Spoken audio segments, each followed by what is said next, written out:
സൂര്യകരണത്തിലേക്ക് സ്നേഹവന്ദനം. കപ്പൂച്ചിൻ സന്യാസ സമൂഹത്തിൽ നിന്ന് ഒരു വിശുദ്ധനുണ്ട്. വിശുദ്ധ കോൺറാഡ്. ജർമ്മനിയിൽ മ്യൂണിച്ചിനടുത്തായിട്ടാണ് അദ്ദേഹം പാർത്തിരുന്ന ആശ്രമം. അവിടെ പോകാനുള്ളൊരു ഭാഗ്യ അവസരമുണ്ടായി. 41 സംവത്സരക്കാലം ഒരു കുടിസുമുറിയിലായിരുന്നു അദ്ദേഹം വസിച്ചിരുന്നത്. ആശ്രമത്തിലെത്തുന്ന മണിയടിക്കുന്നവരെ ശ്രദ്ധിക്കുക എന്ന് ബ്രദർ പോട്ടർ എന്നതിനെ വിളിക്കുക, അതായിരുന്നു അദ്ദേഹത്തിൻ്റെ ധർമ്മം.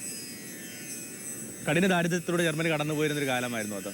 ആവശ്യത്തിലേറെ ആകുലതകൾ, പ്രതിസന്ധികളിലൂടെയൊക്കെ കടന്നു പോകുന്ന ആ കാലത്തിൽ ആശ്രമത്തിനും സന്ദർശകർക്കുമിടയിലുള്ള ഏകവാതായനം എന്ന് പറയുന്ന ഈ മനുഷ്യനായിരുന്നു. ഒത്തിരി പ്രശ്നങ്ങളുമായിട്ട്, വിശപ്പ് ഉൾപ്പെടെയുള്ള പ്രശ്നങ്ങളുമായിട്ട്, ചില കുഞ്ഞുങ്ങൾക്കൊക്കെ ഇത്തിരി അപ്പം കൊടുക്കാനായിട്ട് പറ്റിയിട്ടുണ്ടാകും. അതിനപ്പുറം ഒന്നും ചെയ്യാൻ പറ്റാത്ത ഈ മനുഷ്യൻ ഇവരുടെ പ്രതിസന്ധികളെ പരിഹരിക്കാൻ പറ്റുന്ന വിധത്തിൽ കാര്യമായ ചില കാര്യങ്ങൾ പറഞ്ഞു കൊടുക്കാൻ പോലും താല്പര്യമോ അല്ലെങ്കിൽ കഴിവോ ഇല്ലെന്ന് കരുതിക്കൊള്ളൂ അത്തരം ഒരു മനുഷ്യൻ. എന്നിട്ടും ഈ മനുഷ്യനെ തേടി ഈ 41 സംവത്സരക്കാലവും ഒരു ചെറിയ ആൾക്കൂട്ടം, അക്ഷരാർത്ഥത്തിൽ ഒരു ചെറിയ ആൾക്കൂട്ടം തന്നെ ഈ ആശ്രമത്തിൻ്റെ പൂമുഖത്തുണ്ടായിരുന്നു. എന്തായിരുന്നു ഈ മനുഷ്യൻ ചെയ്തുകൊണ്ടിരുന്നത്? ആരുടെയെങ്കിലുമൊക്കെ സങ്കടങ്ങൾ കേൾക്കുമ്പോൾ നിശബ്ദമായിട്ടത് കേട്ട് ഒന്ന് തല ഉലുക്കും. പിന്നെ ചെയ്യുന്ന ഒരു ചെറിയ കാര്യമാണ് ഇതേ ചെറിയ മുറിയോട് ചേർന്ന് നമ്മൾ ഈ സ്റ്റെയർ കേസിനൊക്കെ താഴെ കേട്ടുന്ന കണക്കുള്ള ഒരു കുടിസുമുറി, അതിനേക്കാൾ കുടിസൊരു മുറിയുണ്ട്. ആ കുടിസുമുറിയിൽ ഭിത്തിയിൽ ഒരു സുഷിരം ഇട്ടിട്ടുണ്ട്. ആ ഇരുട്ടുമുറിയിൽ സുഷിരത്തിലൂടെ നോക്കിക്കഴിഞ്ഞാൽ ദൂരെ അൾത്താര കാണാം, സക്രാരി കാണാം, ട്യൂശ്ലോമം കാണാം. ആകപ്പാടെ ഈ മനുഷ്യൻ ചെയ്തുകൊണ്ടിരുന്ന അത് മാത്രമാണ് വെറുതെ ആകാശങ്ങളിലേക്ക് നോക്കി അല്ലെങ്കിൽ അസുഷത്തിലൂടെ കാണുന്ന തൻ്റെ ദൈവസാന്നിധ്യത്തിലെ അടയാളങ്ങളിലേക്ക് നോക്കി ഇങ്ങനെ നിലവിളിച്ച് പ്രാർത്ഥിക്കുക. അതിനുവേണ്ടിയായിരുന്നു ഈ മനുഷ്യർ ഇങ്ങനെ കാത്തു നിന്നിരുന്നത്. ഇപ്പോഴും ആശ്രമത്തിൻ്റെ ഭൂമുഖത്തും ആശ്രമത്തിൻ്റെ ഇടനാഴികളിലുമൊക്കെ നിറയെ സന്ദർശകരാണ്. അവർ വിചാരിക്കുന്നുണ്ട് ബ്രദർ മരിച്ചിട്ടില്ല. ഇത്തരം ചില മനുഷ്യരുടെ ഭൂമിയിൽ എല്ലായിടത്തും ഉണ്ട്. കാര്യമായിട്ട് നമ്മുടെ ഭൗതികമായ പ്രതിസന്ധികൾക്ക് ഒരു പരിഹാരവും തരാനായിട്ട് കെൽപ്പില്ലാത്ത മനുഷ്യർ, ഒരു അപ്പക്കഷ്ണം പോലും വെച്ച് നീട്ടാൻ പറ്റാത്തവർ, അല്ലെങ്കിൽ നമ്മുടെ കുഞ്ഞുങ്ങൾക്ക് പഠിക്കണമെന്ന് പറയുമ്പോൾ ഒരു കൽപ്പനിസിൽ പോലും വാങ്ങിത്തരാൻ ബലമില്ലാത്തവർ, അല്ലെങ്കിൽ കരയുന്ന ഒരാളെ ഒന്ന് നെഞ്ചോട് ചേർത്ത് പിടിച്ച് എടുത്താനായിട്ടുള്ള സ്വാതന്ത്ര്യമില്ലാത്ത മനുഷ്യർ. എന്നിട്ടും എങ്ങനെയാണ് അവർ തങ്ങളുടെ ലോകത്തിൽ ഇത്രയും ഭാവാത്മകമായിട്ട് ഇടപെട്ടുകൊണ്ടിരിക്കുന്നത്? അവിടെയാണ് ക്രിസ്തു പറഞ്ഞ ഒരു ഉപമയുടെ സാരാംശം നമുക്ക് നന്നായിട്ട് വെളിപ്പെട്ട് കിട്ടുന്നത്. ലൂക്ക 11 അർദ്ധരാത്രിയിൽ വന്ന സ്വീകരണമൊക്കെ ഒരു സബ് ടൈറ്റിലുമായിട്ടാണ് നമ്മളൊരു സുവിശേഷത്തിൽ വായിക്കുക. പാലസ്തീൻ ഇങ്ങനെ കൊടിയ ചൂടിൻ്റെ കാലമാണ്, രാത്രി കൊടും ശൈത്യവും, ഇങ്ങനെ എക്സ്ട്രീം ക്ലൈമറ്റുള്ള ഒരിടത്തിൻ്റെ പേരാണ് ഈ പാലസ്തീന എന്ന് പറയുന്നത്. പകലത്തെ ചൂടിനെ അഭിമുഖീകരിക്കാനായിട്ട് കേൾപ്പില്ലാത്തത് കൊണ്ട് പാവപ്പെട്ട മനുഷ്യരൊക്കെ യാത്ര ചെയ്തിരുന്നത് പലപ്പോഴും രാത്രികാലങ്ങളിലാണ്. ക്രിസ്തു പറയുന്ന ആ കഥയുടെ ചുരുക്കം ഇങ്ങനെയാണ്: ഒരാളുടെ വീട്ടിലേക്ക് ഒരു സ്നേഹിതൻ കയറി വരിക പാതിരാത്രിയിൽ. ഒരു പക്ഷേ ഏത് രാത്രിയിലും കയറി ചെല്ലാൻ പറ്റുന്നൊരു വാംത് ആ വീടിനകത്തുണ്ടായിരിക്കും. എല്ലാ വീട്ടിലേക്കൊന്നും നമ്മൾ ഏത് രാത്രിയിലും കയറി ചെല്ലും, എന്തിനാ പകൽ പോലും നമ്മൾ കയറി ചേരാറില്ല. അപ്പോൾ ആ ഒരു വീട്ടിലേക്ക് പാതിരയാകുമ്പോൾ അയാൾ കയറി ചെല്ലുക. എന്നിട്ടോ തൻ്റെ ഈ പ്രിയപ്പെട്ട അതിഥിക്ക് കൊടുക്കാനായിട്ട് അയാളുടെ കൈവശം ഒരു അപ്പത്തുണ്ടില്ല. അത്രയും ദരിദ്രമായൊരു വീടാണ്. നമ്മുടെയൊക്കെ ഭാഷയെ പറഞ്ഞെന്നാൽ വെള്ളത്തിൽ ഇത്തിരി പഴഞ്ചോറ് പോലും കിടപ്പില്ല ബാക്കി. എന്നിട്ടും തൻ്റെ ആ ഒരു ബുദ്ധിമുട്ടോ തൻ്റെ ആ ഒരു വേവലാതിയോ തൻ്റെ ഈ ദാരിദ്ര്യം പോലും ഈ മനുഷ്യൻ അയാളോട് എക്സ്പോസ് ചെയ്യുന്നില്ല. അയാൾ വളരെ ശാന്തനായിട്ട് സ്നേഹപൂർവ്വമൊക്കെ അവിടെ ഇരുത്തിയിട്ട് ഇയാൾ പിന്നാമ്പുറത്തൂടെ പുറത്തേക്ക് പോവുകയാണ്. എന്നിട്ട് അയാൾക്കറിയാം മറ്റൊരു വീടുണ്ട്. ആ വീടിനകത്ത് എപ്പോഴും ഇത്തിരി അപ്പം ബാക്കി ഉണ്ടാകുമെന്ന് അയാൾക്ക് നല്ല ഉറപ്പാണ്. ആ ഉറപ്പിലാണ് അയാൾ യാത്ര ചെയ്യുന്നത്. എന്നിട്ട് അവിടെ ചെന്ന് കൊട്ടുമ്പോൾ ആ വീടിൻ്റെ ഗൃഹനാഥൻ ഇത്രയും വാമതുള്ള ഒരാളായിട്ട് അനുഭവപ്പെടുന്നില്ല, ഇത്രയും സൗഹൃദം പുലർത്തുന്ന ഒരാളായിട്ട് അനുഭവപ്പെടുന്നില്ല. അയാൾ വളരെയേറെ കൃത്യനിഷ്ഠ പുലർത്തുന്ന ഒരു മനുഷ്യനാണ്. അയാൾ പറഞ്ഞു, എന്ത് കാരണം കൊണ്ടായാലും ഞാൻ എണീറ്റ് വന്നിട്ട് വാല് തുറക്കാൻ പോകുന്നില്ല. അത് പറയുന്നു, എൻ്റെ വീട്ടിനകത്തൊരു അതിഥി വന്നിട്ടുണ്ട്, അതിന് 3 അപ്പകഷ്ണങ്ങൾ താ. അയാൾ പറഞ്ഞില്ല, ഞാനും എൻ്റെ കുടുംബവും കിടക്കയില്ല. അതൊരു കൃത്യമായ ഒരു യാഥാർത്ഥ്യം തന്നെയാണ്. പാലസ്തീൻ വീടുകൾ മിക്കവാറും ഈ ഗ്രാമങ്ങളിലെ വീടുകളെന്നൊക്കെ പറയുന്ന ഒറ്റമുറി വീടാണ്. ഒറ്റമുറി വീടെന്ന് പറയുമ്പോൾ 2 പ്ലാറ്റ്ഫോമാണ്. ഒന്ന് ഒരു ലോവർ പ്ലാറ്റ്ഫോം, പിന്നെ ഈ അടുപ്പ് നിൽക്കുന്ന ഇത്തിരി അപ്പുറം ഒരു പ്ലാറ്റ്ഫോമുണ്ട്. രാത്രി ഈ വീടിനകത്ത് ഇവർ കിടക്കുന്നത് ഈ നെരിപ്പോടിന് ചുറ്റുമായിട്ടാണ്. അതിനകത്ത് കുഞ്ഞുങ്ങളുണ്ടാവും, മുതിർന്നവരുണ്ടാവും, വയോധികരുണ്ടാവും. എന്തിന് വീട്ടിൽ വളർത്തുന്ന ആട്ടിൻകുഞ്ഞുങ്ങളെ പോലും ഇതിനകത്ത്, അല്ലെങ്കിൽ കോഴിയൊക്കെ കൂടി ഇതിനകത്ത് പിടിച്ച് കിടത്തുന്ന ഒരു രീതിയുണ്ട്. അതിൻ്റെ അർത്ഥം ഒരാൾ എഴുന്നേൽക്കുക എന്ന് പറയുന്നതിൻ്റെ അർത്ഥം ഈ മുഴുവൻ കുടുംബത്തിൻ്റെയും ആ രാത്രിനെതിരെ നല്ലതുപോലെ കഠിനാധ്വാനം ചെയ്ത് അളന്നു കിടന്നു വിടാം. അവർക്ക് ആകപ്പാടെ ഉള്ളൊരു സന്തോഷം എന്ന് പറയുന്ന, അല്ലെങ്കിൽ ആകപ്പാടെ ഒരു റിജീവനേഷൻ എന്നൊക്കെ പറയുന്നത് ഈ പറഞ്ഞൊരു രാത്രി ഉറക്കം മാത്രമാണ്. അപ്പോൾ അതിനെ ഒന്ന് സാക്രിഫൈസ് ചെയ്തിട്ട് ചില കാര്യങ്ങൾ ഏർപ്പെടാനായിട്ട് ഗൃഹനാഥന് താല്പര്യമില്ല. കാരണം ഈ പലസ്തീൻ ഒരു കൾച്ചർ പോലും അങ്ങനെയാണ്. ഈ വാതിൽ അടച്ചു കഴിഞ്ഞാൽ പിന്നെ കൊട്ടതെന്ന് തന്നെ അതിൻ്റെ ഒരു സാധാരണ നിയമം. അല്ലെങ്കിൽ അത്രയും ഡെയറായിട്ടുള്ള അല്ലെങ്കിൽ അത്രയും ഒഴിവാക്കാൻ പറ്റുന്ന ചില കാര്യങ്ങൾക്കകത്ത് മാത്രമേ നിങ്ങൾക്ക് ചെയ്യാനായിട്ട് അവകാശമുള്ളൂ. കാരണം വളരെ വെളുപ്പിനെ ഈ വാതിൽ തുറന്നിടുന്ന, എന്നിട്ട് സന്ധ്യയോളം ഈ വാതിൽ തുറന്നിടും. അതിനുള്ളിൽ അതിന് ഇടക്ക് ഇത് അടക്കുന്ന പ്രശ്നമില്ല. പക്ഷെ വൺസ് ഇത് ഒന്ന് എന്ത് ചെയ്യുന്നുണ്ട്, അടച്ചു കഴിഞ്ഞെന്നാൽ പിന്നെ അത് ഞങ്ങളുടെ സ്വകാര്യത ആരംഭിച്ചെന്നുള്ളത് തന്നെ അർത്ഥമാണ്. എന്നിട്ടും ഈ മനുഷ്യന് ഈ അടിസ്ഥാന നന്മകളിൽ വിശ്വാസമുണ്ട്. ഒരു പ്രാവശ്യം നിരസിച്ചത് കൊണ്ട്, ഒരു പ്രാവശ്യം തള്ളിപ്പറഞ്ഞത് കൊണ്ടൊക്കെ ഈ മനുഷ്യൻ്റെ നന്മ ഈ ഇല്ലാതെ പോകുന്നുള്ള ഒരു തോന്നലുള്ള മനുഷ്യമൊന്നുമല്ല ഇത്. ബേസിക്കായിട്ട് ഈ മനുഷ്യൻ്റെ നന്മയിൽ വിശ്വസിക്കുന്നത് കൊണ്ട് ഇത്തിരി എന്ത് ചെയ്യുന്നു, കൊട്ടിക്കഴിഞ്ഞെന്നാൽ ഏതൊരു വാതിലും തുറക്കുമെന്നൊക്കെ ഉള്ള ഒരു അടിസ്ഥാന വിശ്വാസവും പ്രത്യാശയും ഒക്കെ ഉള്ള മനുഷ്യനായതുകൊണ്ട് അയാളിങ്ങനെ കൊട്ടിക്കൊണ്ടിരിക്കുക. ക്രിസ്തു പറഞ്ഞു, നിശ്ചയമായിട്ടും ഒടുവിൽ ആ ഗൃഹനാഥന് വന്നിട്ട് ഇയാളുടെ കൈവശം ഇയാൾക്ക് ആവശ്യമുള്ള ആ അപ്പകഷ്ണം കൊടുത്തു വിടും. നിശ്ചയമായിട്ടും എനിക്ക് തോന്നുന്നു ഈ നടുക്ക് നിൽക്കുന്നൊരു മനുഷ്യരുണ്ടല്ലോ, അയാൾ നന്നായിട്ട് നമ്മൾ മെഡിറ്റേറ്റ് ചെയ്യേണ്ട വ്യക്തിയാണ്. കാരണം ഒക്കെ സ്നേഹിതരാ. ഈ രാത്രി വന്നയാൾ സ്നേഹിതൻ, ഇയാൾ അപ്പം തേടാനായിട്ട് പോകുന്ന ആൾ സ്നേഹിതൻ, ഈ നടുക്ക് നിൽക്കുന്ന ആൾ സ്നേഹിതൻ. പക്ഷേ ഇവരുടെ സ്നേഹത്തിനൊക്കെ ഭയങ്കരമായ ആ ഒരു ഗ്രേഡിൻ്റെ വ്യത്യാസമുണ്ട്. ഈ നടുക്ക് നിൽക്കുന്ന ആളാണ് എനിക്ക് തോന്നുന്നു ആ ഭൂമി കാക്ഷിക്കുന്ന, അല്ലെങ്കിൽ ഭൂമി നിലനിൽക്കുന്നതൊക്കെ ഇത്തരം ചില മനുഷ്യരല്ല. അവർക്ക് പലപ്പോഴും നമ്മുടെ ചില കാര്യങ്ങൾക്കകത്ത് അവരുടെ ഭാഗത്തുനിന്ന് ഉത്തരം തരാനായിട്ട് പറ്റില്ല. ഇത് കൃത്യമായിട്ട് ഒരു മധ്യസ്ഥ പ്രാർത്ഥന ടെസ്റ്റൊക്കെ ആയിട്ട് ഒന്ന് വായിക്കുന്നതല്ല. കാരണം വലിയ അളവിൽ നമ്മൾ പ്രാർത്ഥിച്ചുകൊണ്ടിരിക്കുന്നത് ബാക്കിയുള്ളവർക്ക് തന്നെയാണ്. ഭൂമിയിൽ ദേവാലയങ്ങളിലൊക്കെ എപ്പോൾ ചെന്ന് കഴിഞ്ഞാൽ നമ്മൾ കാണുന്നുണ്ട് കുറേ മനുഷ്യരിങ്ങനെ കണ്ണും പൂട്ടിയിരിക്കുന്നത്. നിങ്ങൾ ആരെങ്കിലും വിചാരിക്കുന്നുണ്ട് അവർ പ്രാർത്ഥിക്കുന്നത് എന്ത് ചെയ്യുന്നുണ്ട് ഈ രാത്രിയിൽ അവർക്ക് അത്താഴം കിട്ടാനും അല്ലെങ്കിൽ ഈ ദിവസത്തേക്കുള്ള മനസ്സമാനം കിട്ടാനും വേണ്ടിയാണെന്നൊന്നുമല്ല. എനിക്ക് തോന്നുന്നു മുതിർന്ന ഒരു മനുഷ്യനും തനിക്ക് വേണ്ടി പ്രാർത്ഥിക്കുന്നതായിട്ട് അധികം കാണുന്നില്ല. അല്ലെങ്കിൽ എന്തെങ്കിലും ഒരു പ്രതിസന്ധി വരുമ്പോഴാണ്, അല്ലെങ്കിൽ പൊതുവെ മനുഷ്യരൊക്കെ പ്രാർത്ഥിക്കുന്നത് ബാക്കിയുള്ളവർക്ക് വേണ്ടിയാണ്. വലിയ അളവിൽ പ്രാർത്ഥന എന്ന് പറയുന്ന അർത്ഥം പോലും മധ്യസ്ഥ പ്രാർത്ഥനയാണ്. നമ്മൾ ആർക്കു വേണ്ടിയൊക്കെ ഓർക്കുന്നുണ്ട്. അതുകൊണ്ടൊക്കെയാണ് എനിക്ക് പലപ്പോഴും തോന്നിയിട്ടുണ്ട്, പള്ളിയിൽ വരുന്ന ആൾ വാസ്തവത്തിൽ അയാളല്ല, അയാൾ ആരെയൊക്കെ ഇങ്ങനെ കൂടിക്കൊണ്ടുവരുന്നുണ്ട്. നമുക്ക് ചിലപ്പോൾ തോന്നും ഒരാളിങ്ങനെ ഒറ്റയ്ക്ക് പള്ളി വരുന്നതായിട്ടല്ല. ഒറ്റയ്ക്ക് പള്ളി വരുന്ന സ്ത്രീയെ ശ്രദ്ധിച്ച് നോക്കുക. നിങ്ങൾ വിചാരിക്കുന്നുണ്ടോ അവൾ ഒറ്റയ്ക്കാണ് പള്ളിയിലോട്ട് വരുന്നതെന്ന്? അല്ല. വീട്ടിൽ എന്ത് ചെയ്യുന്നു, രോഗശായി കിടക്കുന്ന, വല്ലാതെ പനിച്ച് കിടക്കുന്ന കുഞ്ഞിനെ കൂടെ കൊണ്ടുവരുന്നുണ്ട്. അല്ലെങ്കിൽ ജോലിക്ക് പോകുന്ന തൻ്റെ പുരുഷനെ കൊണ്ടുവരുന്നുണ്ട്. അനങ്ങാൻ പറ്റാതെ ഒരുപക്ഷെ ഇതെല്ലാം ഓർമ്മയുടെയൊക്കെ പ്രശ്നമുള്ള തൻ്റെ വയോധികരായ മാതാപിതാക്കന്മാരെ കൊണ്ടുവരുന്നുണ്ട്.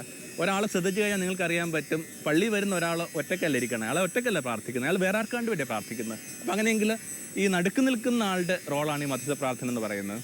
നമ്മൾ അഭിമുഖീകരിക്കുന്ന പ്രതിസന്ധികൾ, അല്ലെങ്കിൽ നമ്മളെ തേടി മനുഷ്യ ഓരോ കാര്യങ്ങളും പറഞ്ഞു വരുമ്പോൾ അവരുടെ ആ ഒരു പ്രതിസന്ധിയിൽ, അവരുടെ വിശപ്പിൽ ഒരു മണി അരി പോലും കൊടുക്കാൻ കെൽപ്പില്ലാത്ത മനുഷ്യ, എല്ലായിടത്തും ഭൗതികമായിട്ടും ആത്മീയമായിട്ടും ഒരു മണി അരി കൊടുക്കാൻ കെൽപ്പില്ലാത്ത മനുഷ്യരാണ് നമ്മൾ.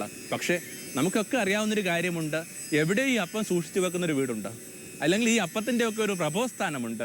നമ്മൾ അതിനെ കാലാകാലങ്ങളായിട്ട് പിടിച്ചുകൊണ്ടിരിക്കുന്ന ഈശ്വരൻ എന്നാ.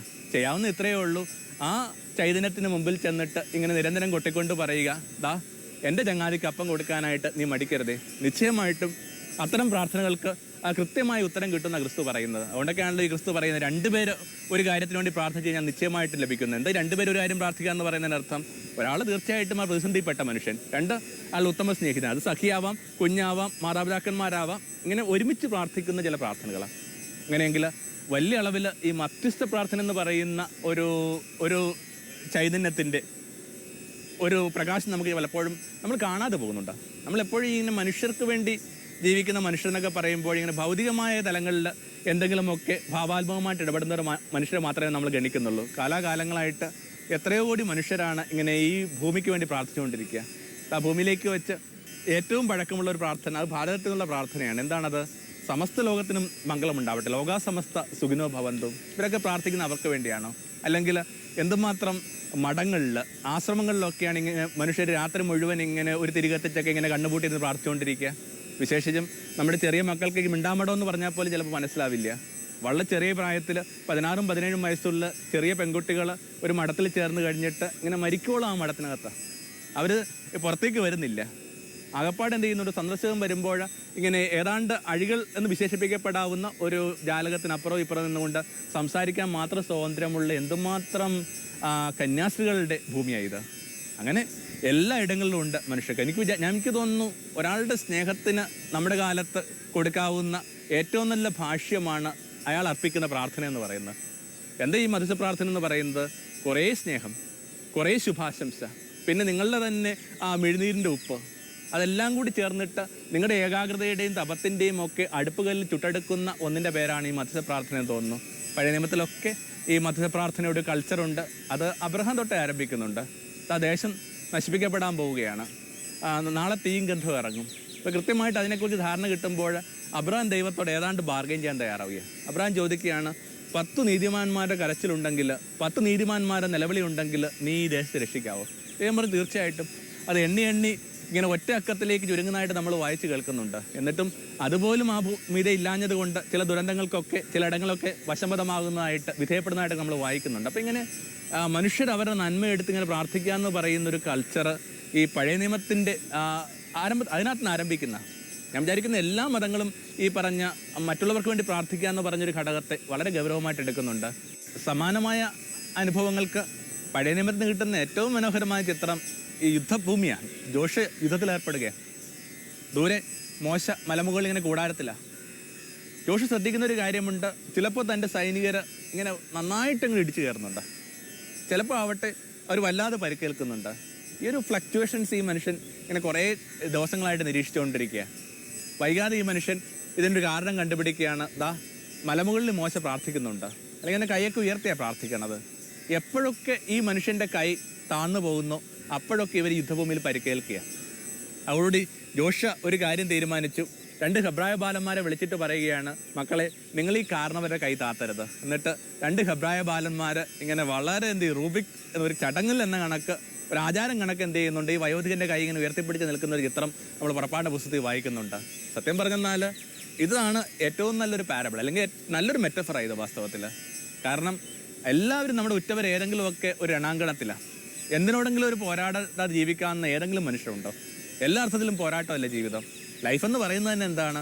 ഈ നിരന്തരമായ പോരാട്ടങ്ങളാണ്. ഞാൻ ചിലപ്പോൾ ഇങ്ങനെ വളരെ വെളുപ്പിനെയൊക്കെ ഇങ്ങനെ കടപ്പുറത്ത് പോയി നിൽക്കാറുണ്ട്. ഒരു 3-3:30 മണിയാകുമ്പോഴേക്കും ആ കടപ്പുറമൊക്കെ ഇങ്ങനെ ഭയങ്കരമായിട്ട് സജീവമാകുന്നുണ്ട്. ആ 3 മണി എന്നൊക്കെ പറയുന്ന സമയം ഇങ്ങനെ ലോകത്തുള്ള എല്ലാവരും ഉറങ്ങാൻ കൊതിക്കേണ്ട സമയമാണ്. ആ സമയത്ത് നമ്മുടെ ചില പെങ്ങന്മാരും അമ്മമാരും ഒക്കെ ഇങ്ങനെ തലയ്ക്ക് മീതെയായിട്ട് ഇങ്ങനെ മീൻകൊട്ടയൊക്കെ ആയിട്ട് നിന്നുകൊണ്ട് ജീവിതം ആരംഭിക്കുന്ന കാണുമ്പോൾ, അത് ഒരു ദിവസമൊന്നും അല്ലല്ലോ, എല്ലാ ദിവസവും സംഭവിക്കുന്ന കാര്യമല്ല. ഇതൊക്കെ കാണുമ്പോൾ എന്താ ഇതിൻ്റെ അർത്ഥം? ഒരു പുലരി ആരംഭിക്കുന്നത് തന്നെ ഇങ്ങനെ വല്ലാത്ത കഠിനമായ സ്ട്രഗിളിലാണ്. പിന്നെ ഓരോ ഇടങ്ങളിൽ, ജോലി സ്ഥലങ്ങളിൽ, വിദ്യാലയങ്ങളിൽ, നിരത്തുകളിലൊക്കെ ഇങ്ങനെ എന്തിനോടൊക്കെ മനുഷ്യങ്ങനെ പോരാടിക്കൊണ്ടിരിക്കുക. അങ്ങനെയെങ്കിൽ അതിനകത്ത് ഈ പോരാട്ടങ്ങളിൽ ഏർപ്പെടാതെ തെല്ല് മാറിയിരിക്കുന്നവർ ഉറ്റവർ, എന്തെങ്കിലുമൊക്കെ കാരണങ്ങൾ കൊണ്ട് ഈ വീട്ടിലേക്ക് കൺഫൈൻ ചെയ്തവർ, ആ വീടിൻ്റെ ഒരു 4 ചുമലിലേക്ക് ഒരുങ്ങിയവർ, അല്ലെങ്കിൽ പുറത്ത് കടക്കാൻ സ്വാതന്ത്ര്യമോ അല്ലെങ്കിൽ താല്പര്യമില്ലാത്ത മനുഷ്യർ, അവർക്കൊക്കെ ചെയ്യാവുന്നൊരു കുഞ്ഞു കാര്യമേ ഉള്ളൂ. വെറുതെ ഇങ്ങനെ ആകാശങ്ങളിലേക്ക് ഇങ്ങനെ കൈയുയർത്തിപ്പിടിച്ചുകൊണ്ട് നിൽക്കുക. ദൈവമേ, ഞങ്ങളുടെ ജോഷുവമാരെ കാത്തുകൊള്ളണമേ, ഞങ്ങളുടെ ഇളമുറക്കാരെ കാത്തുകൊള്ളണമേ, ഞങ്ങളുടെ ഉറ്റവരെ കാത്തുകൊള്ളണമേ. അപ്പോൾ വളരെ ശക്തമായ ആ പഴയ നിയമത്തിലെ മത്സ്യപ്രാർത്ഥനയുടെ ഒരു ചിത്രമാണ് ഈ മോശയുടെയും ജോഷുവയുടെയും കാര്യത്തിൽ സംഭവിച്ചത്. പുതിയ നിയമത്തിലേക്ക് വരുമ്പോൾ എനിക്ക് തോന്നുന്നു ഈ കഥയ്ക്ക് കൃത്യമായൊരു വായന കിട്ടുന്ന ആ കാനായിലെ സംഭവത്തിനകത്ത്. എപ്പോഴും നമ്മൾ ഓർമ്മിക്കണം, ക്രിസ്തു പറഞ്ഞ പാരബിളിന് ക്രിസ്തുവിൻ്റെ ജീവിതവുമായിട്ട് ബന്ധപ്പെട്ട് എന്തെങ്കിലും ഒരു ഇടത്തിൽ വെച്ചൊരു ചിത്രം അല്ലെങ്കിൽ ഒരു കണ്ടിന്യൂറ്റി ഉണ്ടാകും, അല്ലെങ്കിൽ ഇതിൻ്റെ ഒരു കൃത്യമായൊരു സീക്വൻസ് ഉണ്ടാകും. അത് നന്നായിട്ട് നമ്മൾ വായിച്ച് കേൾക്കുന്ന കാനായിലെ കല്യാണം സംഭവിക്കുന്നത് ഇത് തന്നെയാണ്. ഒരിടത്ത് വിരുന്നിന് വന്ന ഒരു സ്ത്രീക്ക് അവരുടെ ആഗതകളെക്കുറിച്ച് അന്വേഷിക്കേണ്ട കാര്യമൊന്നുമില്ല. പക്ഷേ ആ സ്ത്രീ വളരെ കോൺഷ്യസ് ആണ്, ഈ വീടിനകത്ത് എന്തോ കുഴപ്പമുണ്ട്, ഈ വീടിനകത്ത് എന്ത് ചെയ്യുന്നുണ്ട്, ഇവരെന്തോ ഒരു നിന്നാഭാരത്തിലേക്ക് കടന്നു പോവുകയാണ്. ഇത്രയും അതിഥികൾ വന്നിട്ട് അവർക്ക് ആവശ്യമുള്ള വീഞ്ഞില്ല. സ്വാഭാവികമായിട്ട് അത് ആ വീട്ടുകാർക്ക് ഉണ്ടാക്കാൻ പോകുന്ന കഠിനമായ ലജ്ജ ആത്മീയതയെക്കുറിച്ച് ഈ നാട്ടിൻപുറത്തുകാരി സ്ത്രീക്ക് നല്ല ധാരണയുണ്ട്. എന്നിട്ടോ അവൾ ചെയ്യുന്ന കർമ്മമാണ് നേരത്തെ പറഞ്ഞ കാര്യം. തനിക്കൊന്നും ഇതിനകത്ത് ചെയ്യാൻ പറ്റത്തില്ല. അകപ്പാടെ ചെയ്യുന്നത് ഇവിടെ ഒരാളിരിപ്പുണ്ട്, എല്ലാത്തിനെയും മനോഹരമാക്കാൻ കഴിവുള്ള ഒരാൾ, എല്ലാ കുറവുകളെയും പരിഹരിക്കാൻ പറ്റുന്ന ഒരാൾ, എല്ലാ ശൂന്യതകളിൽ നിന്നും എന്തും സൃഷ്ടിക്കാൻ കൽപ്പുള്ള ഒരാൾ. അയാളുടെ അടുക്കലേക്ക് ചെന്നിട്ട് പറയുകയാണ് അവർക്ക് വീഞ്ഞില്ല. ആ ക്രിസ്തു പറഞ്ഞ ഉപമയ്ക്കകത്ത് വീട്ടുകാരൻ ചെയ്ത അതേ ടെമ്പറമെൻറ്റിലാണ് ഇവിടെ ക്രിസ്തുവിൻ്റെ ആറ്റിറ്റ്യൂഡ്. ക്രിസ്തു പറഞ്ഞു അതിനകത്ത് എന്താ, അവർക്ക് വീട്ടില്ലെങ്കിൽ എനിക്ക് നിനക്കും എന്ത്? പക്ഷെ വളരെ ഇങ്ങനെ കാലസായിട്ട് തോന്നുന്നൊരു ചോദ്യമായത്. അപ്പോൾ ആ സ്ത്രീ ഇങ്ങനെ നിശബ്ദമായിട്ട് നിൽക്കുക. ആ സ്ത്രീയുടെ നിശബ്ദയുടെ അർത്ഥം നന്നായിട്ട് ക്രിസ്തുവിനറിയാം. അവർക്ക് വീഞ്ഞില്ലെങ്കിൽ എനിക്ക് നിനക്കും വീഞ്ഞില്ല, മാനവരാശിക്ക് വീഞ്ഞില്ല.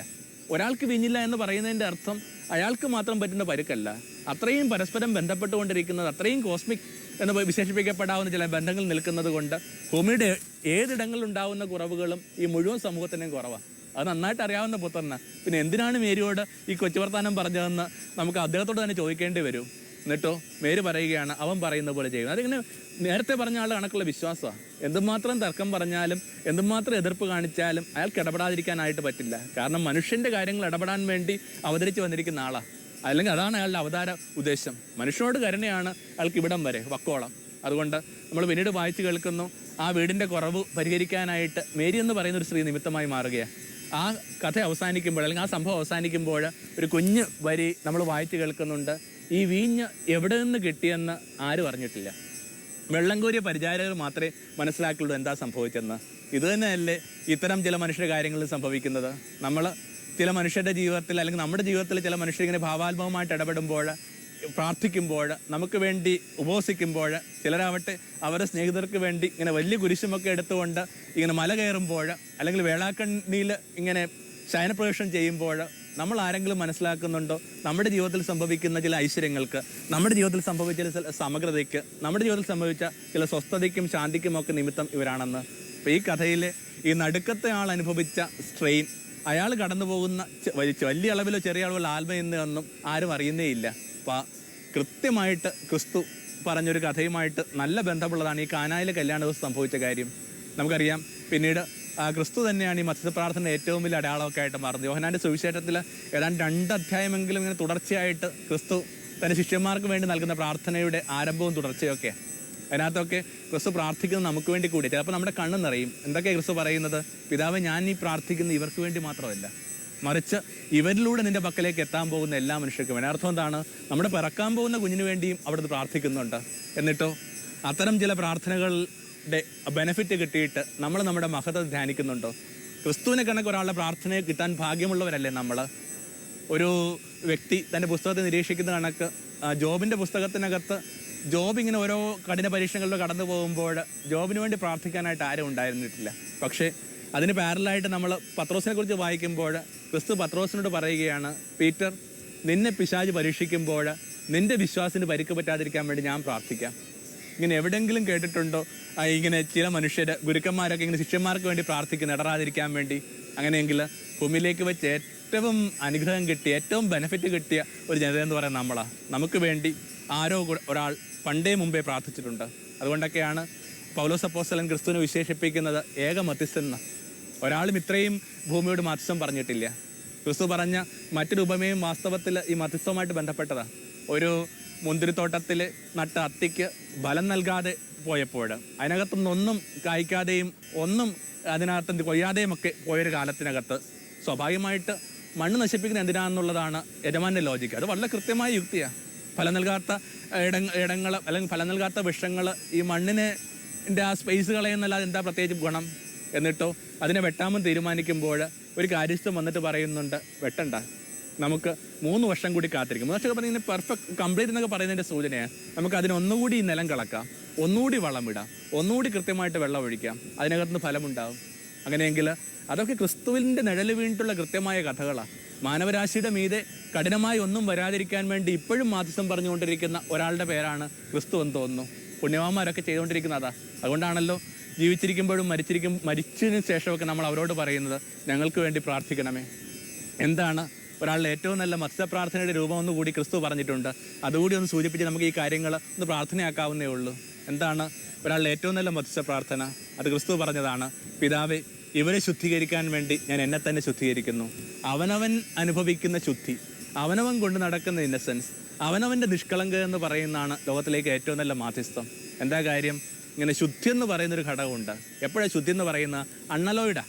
മറ്റൊരു ഘടകങ്ങളും യോജിക്കാതെ വരുമ്പോൾ, മറ്റൊരു ഘടകങ്ങളും ചേർന്നല്ല നിൽക്കുമ്പോൾ നമ്മൾ വിളിക്കുന്ന ഒന്നിൻ്റെ കാര്യമാണെന്ത്? ശുദ്ധി. ഇത്തരം മധ്യസ്ഥ പ്രാർത്ഥനകളിലൊക്കെ ഏർപ്പെടുമ്പോൾ ഈ ശുദ്ധി എന്ന് പറയുന്ന ഒരു പ്രതലം വളരെ പ്രധാനപ്പെട്ടതാണ്. മറ്റൊന്നും അതിനകത്ത് പ്രവേശിക്കാൻ പാടില്ല. നമ്മുടെ സെൽഫിഷായ ഒരു മോട്ടിവേഷൻ അകത്ത് ഉണ്ടാകാൻ പാടില്ല. അല്ലെങ്കിൽ നമുക്ക് ഇതിനകത്ത് ലഭിക്കാൻ പോകുന്ന ബെനിഫിറ്റ് തുടങ്ങിയ കാര്യങ്ങൾ ഇങ്ങനെ തലയിൽ കൂടി ഫ്ലാഷായിട്ട് പോലും പ്രവേശിക്കാൻ പാടില്ല. അപ്പോഴാണ് ഓരോ കാര്യങ്ങൾക്ക് ശുദ്ധി ഉണ്ടാകുന്നത്. അതുകൊണ്ടാണ് ക്രിസ്തു പറയുന്നത്, പിതാവ്, ഇവരെ ശുദ്ധീകരിക്കാൻ വേണ്ടി ഞാൻ എന്നെ തന്നെ ശുദ്ധീകരിക്കുന്നു. ഒരാൾക്ക് സ്വീകരിക്കാവുന്ന ഏറ്റവും നല്ല ഇൻ്റർസെഷൻ പ്രെയർ എന്ന് പറയുന്ന ഇതാണ്, അവനവൻ്റെ ശുദ്ധി എടുത്ത് പ്രാർത്ഥിക്കുക. ഈ നാവിക കഥകളെന്നും പറഞ്ഞുകൊണ്ട് ഇങ്ങനെ ഒരു ഇംഗ്ലീഷ് ഭാഷയ്ക്കകത്തൊരു പ്രത്യേക കാറ്റഗറി തന്നെയുണ്ട്. മിക്കവാറും ഈ കാര്യങ്ങൾ നടന്ന കഥകളാണ്. അതിനകത്ത് വായിച്ചു കേട്ടൊരു കുഞ്ഞു സംഭവം കണക്കാണ്, കപ്പലിങ്ങനെ ഒലഞ്ഞാടുകയാണ്, നശിക്കുമെന്ന് ഉറപ്പാണ്. ഒരു ചെറിയ കുഞ്ഞിനെ ഇങ്ങനെ ചങ്കോട് ചേർത്ത് പിടിച്ച് ഒരു സ്ത്രീ ഒരു ദുരന്തത്തിന് വേണ്ടി ഇങ്ങനെ കാത്തു നിൽക്കുമ്പോൾ കപ്പിത്താൻ അത് ശ്രദ്ധിക്കുന്നുണ്ട്. കപ്പിത്താൻ ഈ ചെറിയ കുഞ്ഞിനെ അമ്മയുടെ കയ്യിൽ നിന്ന് വളരെ ശക്തമായിട്ട് പിടിച്ച് ഈ കുഞ്ഞിനെയുമായിട്ട് ഡെക്കിന് മുകളിലേക്ക് കയറി. എന്നിട്ട് ആകാശങ്ങളിലേക്ക് കുഞ്ഞിനെ ഉയർത്തിക്കൊണ്ട് പ്രാർത്ഥിക്കുകയാണ്, ദൈവമേ, ഈ കുഞ്ഞിൻ്റെ ശുദ്ധി ഓർത്ത് ഞങ്ങളുടെ കപ്പലിനെ വെറുതെ വിടുക. കപ്പിത്താൻ തന്നെ എഴുതുകയാണ്, അപ്പോൾ കടൽ ശാന്തമായി ക്രിസ്തു തൊട്ടതുപോലെ. ചെയ്യാവുന്ന ഏറ്റവും നല്ല മാധ്യസ്ഥം ഇതാണ്. അവനവൻ്റെ തന്നെ നിഷ്കളങ്കതയിലേക്ക് മടങ്ങിപ്പോയിട്ട് ഭൂമിക്ക് വേണ്ടി, ഉറ്റവർക്ക് വേണ്ടി മാധ്യസ്ഥം പറയുക. പിതാവേ, ഇവരെ ശുദ്ധീകരിക്കാൻ വേണ്ടി ഞാൻ എന്നെ തന്നെ ശുദ്ധീകരിക്കുന്നു. ക്ലാസ് മുറിയെ ശുദ്ധീകരിക്കാൻ വേണ്ടി അധ്യാപിക തന്നെ തന്നെ ശുദ്ധീകരിക്കുന്നു. ആശ്രമത്തെ ശുദ്ധീകരിക്കാൻ വേണ്ടി ആശ്രമാധിപൻ തന്നെ ശുദ്ധീകരിക്കുന്നു. കപ്പുച്ചിൻ മിഷൻ ദാനത്തിന് പോകുന്ന വൈദികർ പ്രസംഗപീഠത്തിലേക്ക് പ്രവേശിക്കുന്നതിനേക്കാൾ മുമ്പേ തങ്ങളുടെ വൈദികൻ്റെ മുമ്പിൽ നിന്ന് കുമ്പസാരിക്കുന്നു.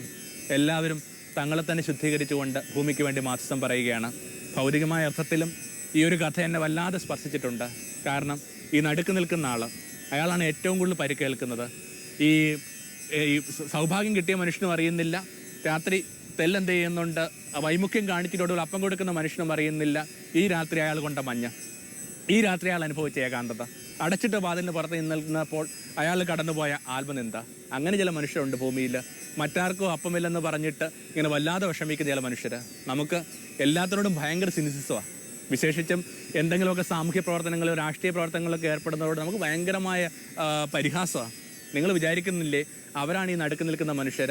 എവിടെയോ മനുഷ്യർക്ക് വിശക്കെന്ന് അറിഞ്ഞിട്ട്, അല്ലെങ്കിൽ ഏതോ വീട്ടിനകത്ത് കുഞ്ഞുങ്ങൾക്ക് പാഠപുസ്തകം ഇല്ലെന്ന് അറിഞ്ഞിട്ട്, അല്ലെങ്കിൽ ഏതോ ഒരു കുട്ടിക്ക് നല്ലതുപോലെ വരക്കാൻ പറ്റുമോ അല്ലെങ്കിൽ പാടാൻ പറ്റുമോ എന്ന് അറിഞ്ഞിട്ട് അവൾക്ക് അവസരം ഉണ്ടാക്കാനായിട്ട് ഒക്കെ ഇങ്ങനെ നടക്കുന്ന കുറേ മനുഷ്യരുണ്ട്. അതായത് ഈ ഫോട്ടോ കൊച്ചിയിൽ നിന്ന് ചെയ്യുമ്പോൾ ഇവിടെ തന്നെയുള്ളൊരു വ്യക്തി ഞാൻ നന്നായിട്ട് ഓർമ്മിക്കുകയാണ്. ഹമീദ് എന്ന് പറഞ്ഞൊരു വ്യക്തിയുണ്ട്. ഈ നാട്ടിലുള്ള ചെറിയ മക്കളുടെയൊക്കെ കല കണ്ടെത്താനായിട്ടും അതിന് ഒരു കൃത്യമായ ഒരു ശ്രദ്ധയൊക്കെ കിട്ടാൻ വേണ്ടിയായിട്ട് ഇന്ന് അലഞ്ഞു നടക്കുന്നൊരു മനുഷ്യൻ. അങ്ങനെ എന്തുമാത്രം മനുഷ്യർ ഈ ഭൂമിയിലുണ്ട്. ആരാണ് ഇത്തരം മനുഷ്യരൊക്കെ നന്മയെ തിരിച്ചറിയുന്നത്? അല്ലെങ്കിൽ എന്തുകൊണ്ടാണ് നമ്മൾ ഇത്തരം മനുഷ്യരുടെ നന്മയെ തിരിച്ചറിയാതെ പോകുന്നത്? അപ്പോൾ എല്ലാവരെയും നമസ്കരിക്കുക. വിശക്കുന്നവനും അപ്പം കൊടുക്കുന്നതിനും മധ്യേ നിൽക്കുന്ന എല്ലാവരെയും, പാലം കണക്ക് നിൽക്കുന്ന എല്ലാവരെയും. ജീവിതം പ്രഭാമയം സന്നിധാനം.